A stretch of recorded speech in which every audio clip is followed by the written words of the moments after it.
Hello and welcome to my channel. I'm Jason White. This is Jason's Weird Reads, and this is my recent reads sort of final wrap up. It's part 3, I guess, although this isn't really a read. This is more of what I DNF'd and what I'm currently reading and sort of like my plans. It shouldn't be too long of a video. So I had been meaning to talk about the books I DNF'd recently.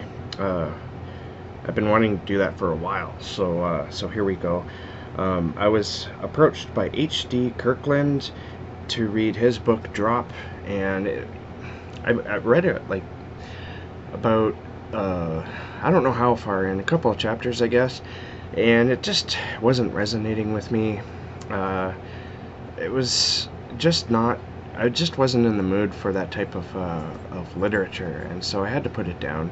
It's very hallucinatory, and you'd think that I would be interested in that, but it was drug-centric too, and I kind of prefer my hallucinatory stuff to be either more natural because of mental illness, or because of a supernatural entity that's warping reality to its own needs, or even, like the cosmic horror idea of something happening in the cosmos that's affecting our reality or our world, and it doesn't even know it's doing it, and it doesn't care either. It's just doing it.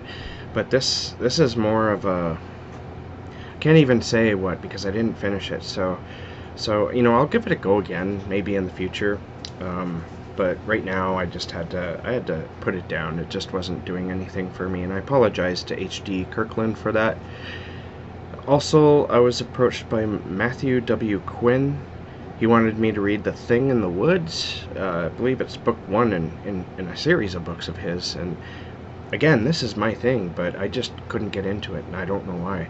I don't think it's the author's fault in this one either. I think it just wasn't going in the direction that I was hoping it would. This happens to me all the time. When I read the synopsis, my brain will suddenly come up with what it thinks will happen.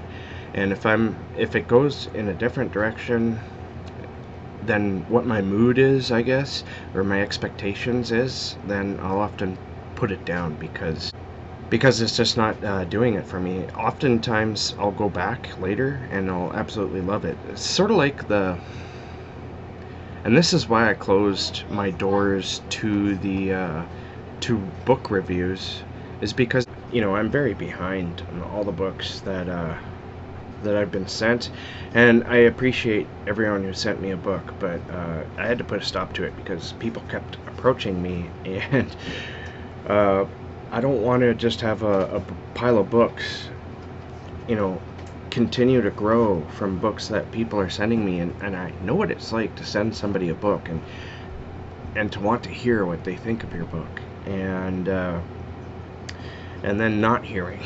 So yeah, I had to put a stop to that. But and this is one of the reasons why. I was also approached by Michael Brent Collings, and he wanted me to read The Forest, and I started that one too, and I made it a few chapters in, and I had to put it down because it's just not my type of horror. I just don't like the way it was written. There's nothing wrong with it per se. It's just not my cup of tea. I just really didn't like this is a fairly popular way that horror is written, and I'm fine with that. It's just I like it to be a little bit more deeper, a little more meaningful, I guess you could say. And everything in here just felt like it was planned, if that makes sense. It wasn't written. It didn't come from a deeper place within the author. It was just created. I can't explain it better than that, I guess. It just didn't feel very authentic to me. It just felt like we were going through the plot points, and that is utterly boring to me, so I put that one down as well.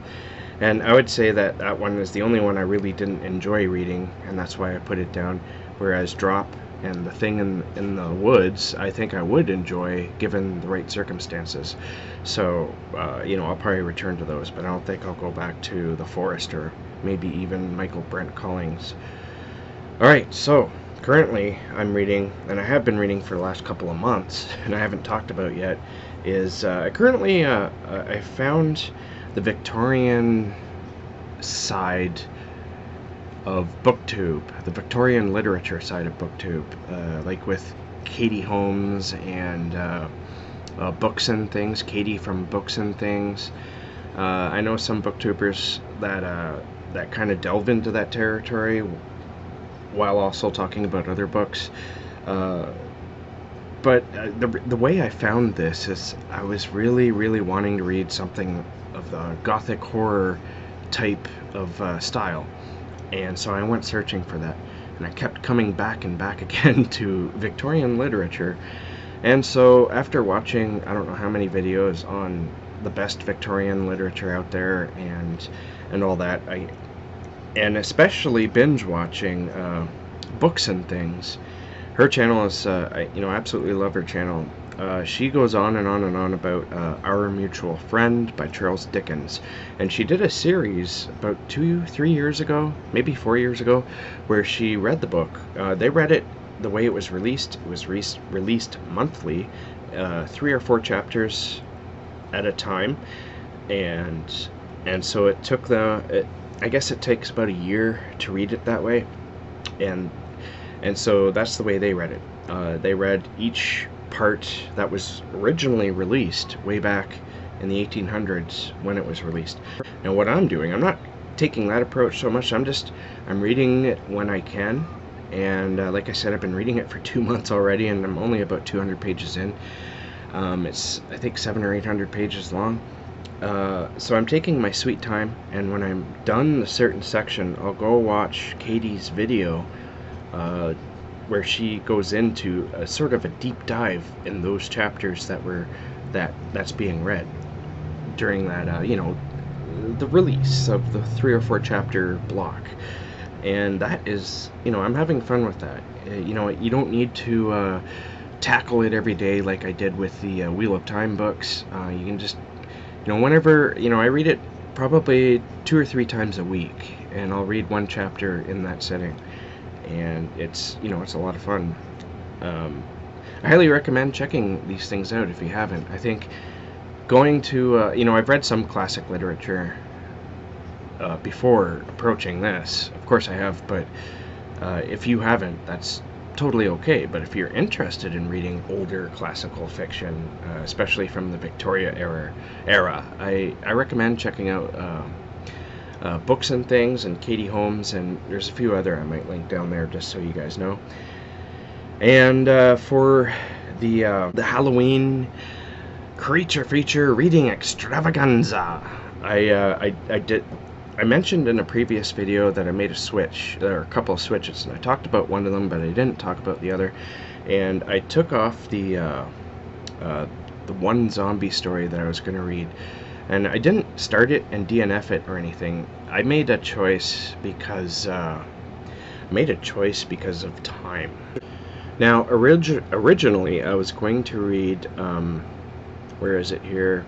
Handling the Undead by John Ajvide Lindqvist. And I changed it because it's a little long. It's not too long, but it also seemed like it might be quite dense. But I still own the book, and I plan on reading it. I've been wanting to read more of his work since I read Let Me In quite a few years ago, and I still haven't yet. I think this is his second book, but I switched it to Planet of the Living Dead by Thomas S. Flowers, and I think it was the good choice because sort of what I was looking for, and it was kind of the wrong choice to go into the Lindqvist book, is because I wanted something fun.